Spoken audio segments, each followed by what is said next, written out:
Hay culpas que no desaparecen, solo se esconden.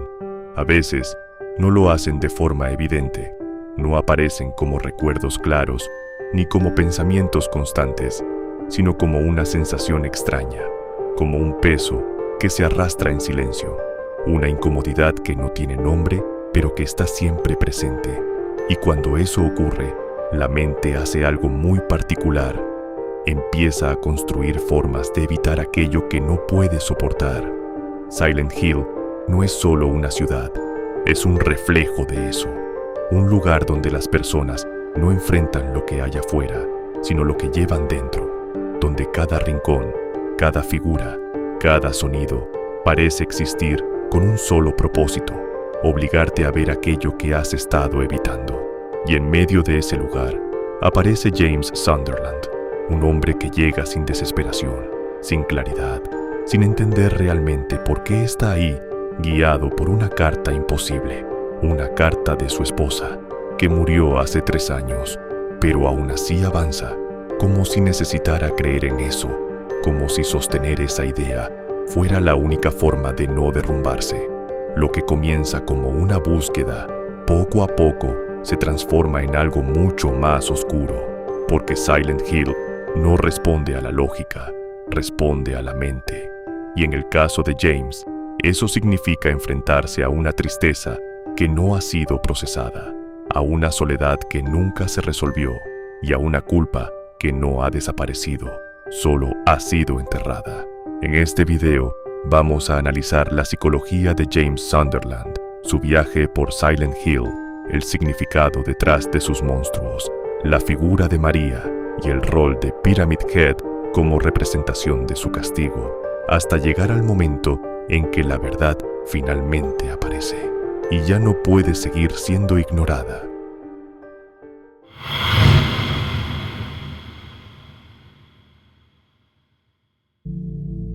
James Sunderland no entra a Silent Hill como alguien que busca, entra como alguien que ya está perdido.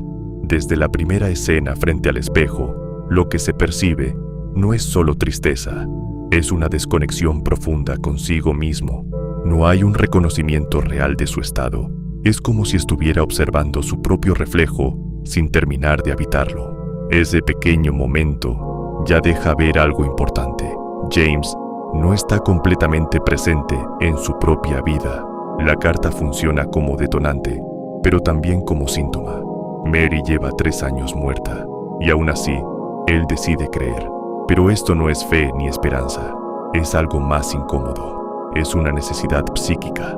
Aceptar que la carta no tiene sentido implicaría enfrentar algo que su mente no está dispuesta a sostener. Por eso, más que buscar a Mary, James necesita que Mary exista, aunque sea en una forma imposible. Aquí empieza a hacerse evidente un mecanismo psicológico clave, una especie de negación sostenida, pero no en su forma más simple, sino como una estructura completa que reorganiza su realidad. No se trata solo de evitar un recuerdo, se trata de construir una versión alternativa de los hechos donde él pueda seguir siendo alguien que no ha hecho nada irreparable. La melancolía que lo envuelve no es solo duelo, es una mezcla de tristeza, culpa difusa y agotamiento emocional, como si llevara demasiado tiempo cargando algo que nunca terminó de procesar. Silent Hill responde exactamente a ese estado. La niebla no solo limita la visión, también simboliza esa incapacidad de ver con claridad lo que realmente está pasando. No es casualidad que James avance sin rumbo definido, sin mapas claros, sin certezas. Todo en su entorno replica su mundo interno, confuso, fragmentado, incompleto. Y mientras más avanza, más evidente se vuelve que este no es un viaje hacia afuera, sino hacia adentro, hacia un lugar donde recordar no es una opción segura.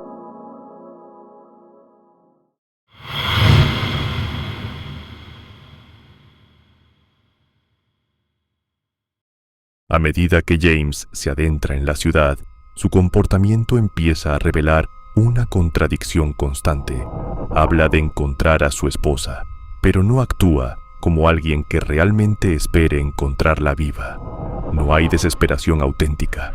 Lo que hay es una insistencia casi mecánica, como si necesitara seguir avanzando para no detenerse a pensar. Y ahí aparece algo más profundo: el movimiento como evasión. James no busca respuestas, busca mantenerse en movimiento para no enfrentarse a ellas. Esta es una forma muy particular de evitación psicológica, donde la acción constante reemplaza la reflexión. Mientras camina, mientras abre puertas, mientras explora, logra sostener la ilusión de que está haciendo algo, cuando en realidad está evitando el momento en que ya no pueda seguir negando. Es en este punto donde los monstruos empiezan a cobrar un sentido mucho más claro. No son enemigos en el sentido tradicional. No están ahí solo para atacar. Están ahí para representar. Sus cuerpos deformes, sus movimientos incómodos, su forma de habitar el espacio. Todo transmite una sensación de algo reprimido que intenta salir a la superficie. Muchas de estas criaturas tienen una carga simbólica evidente relacionada con la sexualidad, la represión y la culpa. No aparecen de forma aleatoria, aparecen como fragmentos de una mente que ha acumulado tensión durante demasiado tiempo. La enfermedad de Mary no solo generó tristeza, también generó frustración, distancia física, incomodidad emocional, y todo eso quedó sin resolver. Los monstruos son, en muchos sentidos, la materialización de aquello que James no pudo integrar en su experiencia. Y dentro de todos ellos hay una figura que no solo destaca, sino que define gran parte del conflicto: Pyramid Head. A diferencia de otras criaturas, Pyramid Head no parece actuar por instinto ni por simple agresión. Su presencia es más directa, más intencional, casi como si tuviera un propósito claro. No es solo una amenaza, es una ejecución constante de castigo. Aparece, observa, ataca y desaparece, pero siempre dejando la sensación de que está cumpliendo una función. Desde una lectura psicológica, Pyramid Head funciona como una representación de la culpa de James llevada al extremo, una forma de castigo autoimpuesta. No es un enemigo externo, es una parte de él que no ha desaparecido, que no ha sido reprimida del todo y que insiste en aparecer para recordarle que hay algo que debe enfrentar. Cada encuentro con esta figura no es solo una escena de tensión, es una confrontación simbólica con aquello que James intenta evitar. La ciudad, los monstruos y especialmente Pyramid Head empiezan a dejar en claro algo inquietante. Silent Hill no está confundiendo a James, lo está guiando hacia algo que ya existe dentro de él.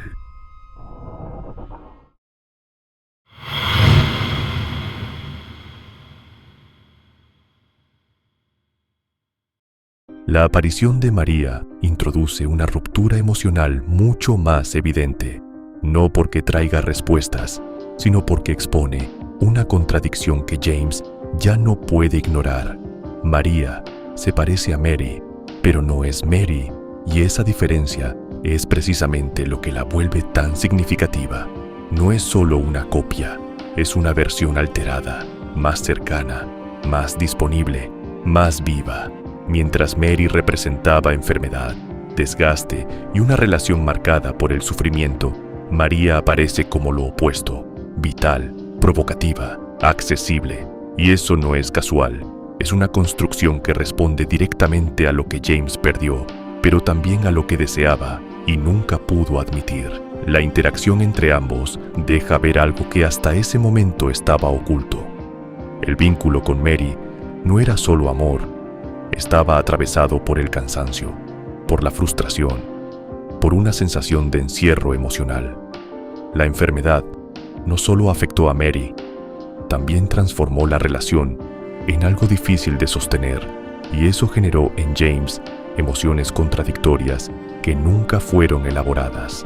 María aparece como una forma de escapar de esa realidad, como una versión más fácil de enfrentar, una que no le recuerda constantemente el deterioro ni el sufrimiento. Pero su existencia es inestable, desaparece, muere, reaparece, como si la propia mente de James no pudiera sostener esa fantasía sin que se rompa constantemente. En ese sentido, María no es solo compañía, es una proyección de deseo, pero también de culpa.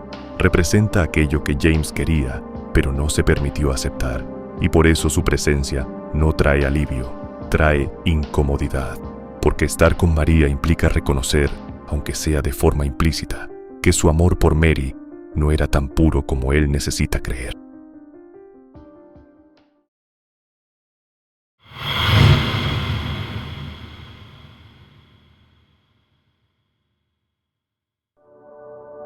A medida que el recorrido avanza, la estructura de la negación comienza a colapsar. Silent Hill deja de ser sutil. Las señales se vuelven más claras, más directas, más difíciles de reinterpretar. Ya no es posible sostener la ilusión inicial, porque todo empieza a apuntar hacia un mismo lugar. El momento en que James enfrenta la verdad no llega como un giro brusco, sino como una acumulación inevitable. Todo lo que vio, todo lo que evitó, todo lo que intentó reinterpretar, converge en un solo punto. Mary no murió simplemente por su enfermedad. James participó activamente en su muerte.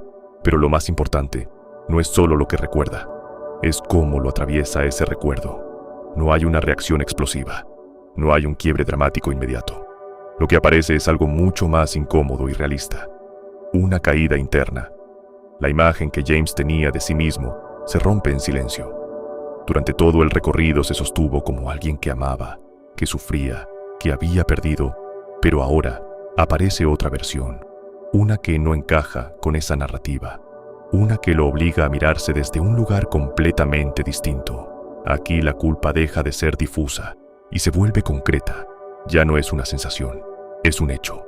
Y con eso aparece algo más profundo, la imposibilidad de justificarse completamente, porque aunque su acto pueda entenderse desde el sufrimiento, desde el desgaste emocional, desde la enfermedad prolongada de Mary, eso no lo libera del peso de haber tomado una decisión irreversible. Es en este punto donde la presencia de Laura, a quien aún no habíamos mencionado, adquiere un sentido mucho más fuerte. A diferencia de los demás personajes, Laura no ve monstruos, no percibe la ciudad como una amenaza, y eso no es casual. Laura no carga con culpa, no tiene un conflicto interno que Silent Hill pueda distorsionar. Para ella la ciudad es solo un lugar vacío, y esa diferencia la convierte en una especie de contraste directo con James. Su interacción, especialmente en los momentos finales, expone algo que James ya no puede esconder. Laura no lo ve como alguien roto o confundido, lo confronta desde un lugar mucho más simple, casi inocente, pero al mismo tiempo más brutal.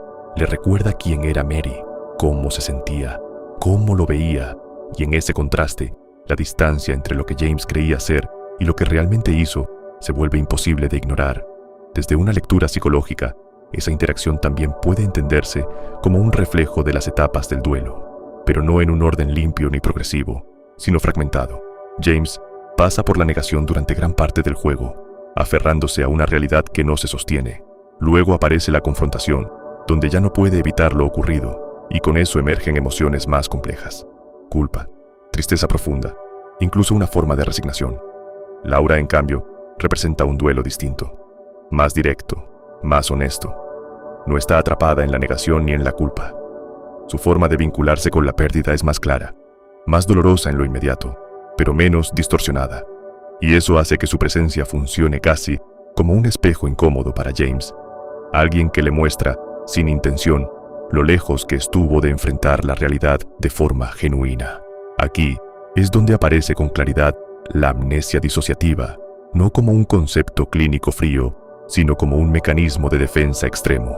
La mente de James no olvidó por accidente, olvidó porque recordar era incompatible con la imagen que tenía de sí mismo. No se trata de una falla de memoria, se trata de una decisión inconsciente de bloquear aquello que resulta insoportable. Todo el recorrido por Silent Hill cobra sentido desde ahí.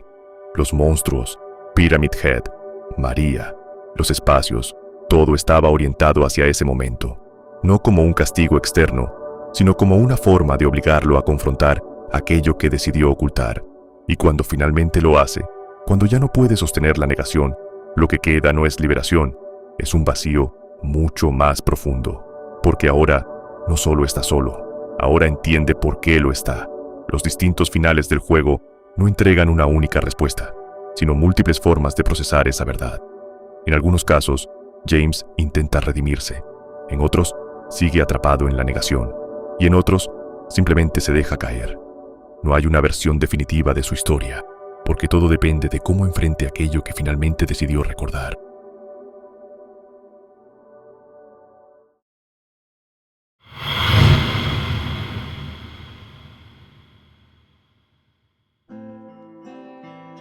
La historia de James Sunderland no termina cuando aparece la verdad. En realidad, ahí es donde recién empieza el problema real, porque recordar no siempre libera. A veces, recordar solo deja al descubierto algo que ya no se puede cambiar. Y en ese punto, la mente ya no puede esconderse detrás de la negación, ni detrás de versiones más cómodas de la realidad. Lo único que queda es enfrentarse a lo que uno hizo y decidir qué hacer con eso. Desde una mirada psicológica, lo que ocurre con James no es solo culpa, es una ruptura interna. Durante todo su recorrido, su mente intentó protegerlo a través de la negación y la disociación, bloqueando un recuerdo que era incompatible con la imagen que tenía de sí mismo. Pero cuando esa defensa cae, aparece algo mucho más difícil de sostener: la responsabilidad. Y ahí es donde Silent Hill deja de ser un lugar y se convierte en un proceso, un espacio donde no hay una única salida, porque no hay una única forma de enfrentar el dolor. Algunos intentan reparar, otros vuelven a negar, otros simplemente se dejan consumir. Y James no es la excepción. Sus distintos finales no son solo decisiones del juego, son distintas formas de responder a la culpa, de convivir con ella o de no poder hacerlo. Al final, lo que hace tan inquietante su historia no son los monstruos, ni la niebla, ni la ciudad. Es la idea de que la mente puede llegar a ocultar incluso lo más grave, si eso significa poder seguir adelante, y que enfrentarlo no siempre significa salvarse.